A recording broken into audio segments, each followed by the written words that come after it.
Ito naman po 'no, very bad news kasi yung Caritas Health Shield ay placed under liquidation ng Insurance Commission and it urges members to file claims by March 2026.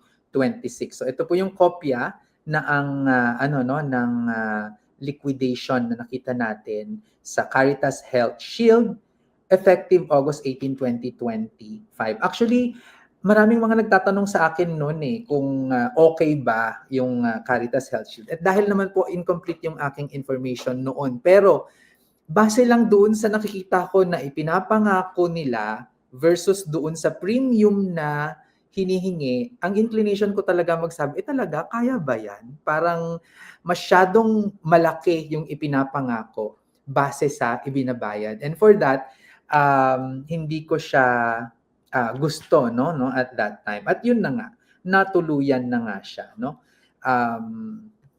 Na nagsara no. So ang update po natin, under liquidation siya at ito ay ordered by the Insurance Commission.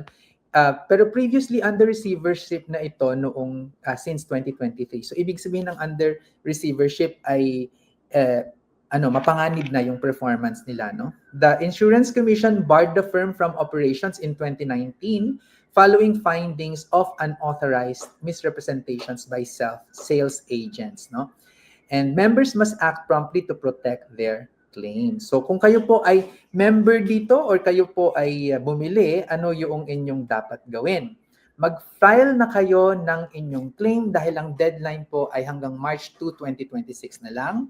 Mag-submit sa liquidator, si Jose A. Barcelon, at include lahat ng mga supporting documents.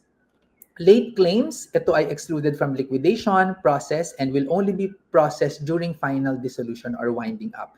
Ang reminder lang po natin, huwag na tayong mag-delay kasi ang late filing will reduce the chance of recovery. So protect your financial rights as a policy holder. Pero good luck kung mayroon pa po tayong makukuha dyan. Okay? Ako si Sir Vince, ang inyong financial guro. Magsasabi ng pagyaman na pag-aaralan at napagtutulungan.